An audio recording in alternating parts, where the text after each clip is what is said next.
জুলাইয়ের কৃতিত্ব নিয়ে বিভাজন না করার আহ্বান জানিয়েছেন মুক্তিযুদ্ধমন্ত্রী আহমেদ আজম খান। তিনি বলেন, বিরোধী দল যেমন সভ্য পার্লামেন্ট চাইছে, বিএনপিরও একই চাওয়া। রাজধানীর বিএমইউতে ডক্টরস রেজিস্ট্যান্স ডে বাস্তবায়ন কমিটি আয়োজিত অগ্নিঝরা জুলাইয়ে চিকিৎসকের অবদান শীর্ষক আলোচনায় তিনি একথা বলেন। আন্দোলনকালে চিকিৎসকদের অসামান্য অবদানের কথা শ্রদ্ধার সঙ্গে স্মরণ করেন বক্তারা। শামীমুজ্জামান চৌধুরীর রিপোর্ট। জুলাই আন্দোলনে চিকিৎসকদের ভূমিকা শুধু হাসপাতালের চার দেয়ালের মধ্যেই সীমাবদ্ধ ছিল না। অনেক ডাক্তার আহতদের প্রয়োজনীয় সেবা এবং পরামর্শ দিয়েও সহযোগিতা করেছেন। ডক্টরস রেজিস্ট্যান্স ডে বাস্তবায়ন কমিটি আয়োজিত আলোচনা সভায় উঠে আসে অগ্নিঝরা জুলাইয়ে চিকিৎসকদের অবদানের কথা। বক্তারা বলেন, আন্দোলনে আহতদের সেবা দিতে গিয়ে চিকিৎসকরাও প্রতিকূলতার মুখোমুখি হয়েছেন। অনেক গুলিবিদ্ধ বাবা এসেছে, অনেক মা এসেছে, অনেক সাধারণ পথচারী এসেছে যাদের আমরা ট্রিটমেন্ট করেছি, এবং সম্পূর্ণ আমাদের নিজেদের অর্থায়নে, আমাদের বিল্ডিং অ্যাসোসিয়েশন মেম্বারদের সহায়তায়। এই অবদান সকল রাজনৈতিক জনের, আপামর জনসাধারণের। আপনারা রাস্তায়, আন্দোলনের রাস্তায় ছিলেন, যখন কেউ একটি পানির ঝুড়ি রেখে যেত, কোনোদিন পরিচয় দিত না। আপনাদের যারা জুলাই যোদ্ধা, তাদের অবদানের কথা কোনোভাবেই অস্বীকার করলে চলবে না।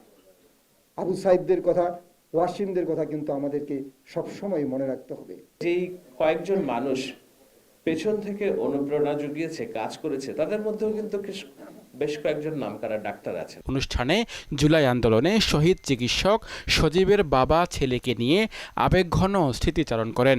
ডাক্তার সজীব গুলিবিদ্ধ হয়েছে, তুমি দ্রুত ঢাকা মেডিকেল উত্তরা আধুনিক হাসপাতালে যাও। একজন ডাক্তার নাম অনিক ফোন করে জানালো সময় সরকার স্বর্ণা দ্রুত হাসপাতালে চলে গেল। বক্তব্যে পরিকল্পনা প্রতিমন্ত্রী জুনায়েদ সাকি বলেন, একটি নির্দিষ্ট গোষ্ঠী জুলাই বিপ্লব ও অর্জনকে এককভাবে নিজেদের দাবি করতে চায়। আর মুক্তিযুদ্ধ মন্ত্রী আহমেদ আজম খান বলেন, বিরোধী দল রাজনৈতিকভাবে অসহযোগিতা করলেও জনগণকে সঙ্গে নিয়ে বর্তমান সরকার দেশ গঠনে এগিয়ে যাবে। জুলাইয়ের যে রাজনৈতিক, সামাজিক, অর্থনৈতিক, সাংস্কৃতিক আকাঙ্ক্ষা মানুষের মধ্যে তৈরি হয়েছে, বাস্তবায়নের মধ্য দিয়ে আমরা আসলে এই শ্রদ্ধার গোটা রাখতে পারবো। নির্বাচিত সরকারের বিরুদ্ধে অভ্যুত্থান, এই অলীক কল্পনাও ভুলে যান। আর এত অধৈর্য হয়ে এখনই ক্ষমতার লোভ লালসা থেকে দূরে থাকুন। 5 বছর পর নির্বাচন হবে, জনগণ যদি আপনাদের ভোট দেয়, আপনারা তখন ক্ষমতায় আসবেন। মন্ত্রী বলেন, জুলাই কোনো একক আন্দোলন নয়, এর পেছনে রয়েছে বিগত 17 বছরের দীর্ঘ সংগ্রামের গল্প। আমাদেরকে ঐক্যবদ্ধ থাকতে হবে। শামীমুজ্জামান চৌধুরী, মোহনা সংবাদ, ঢাকা।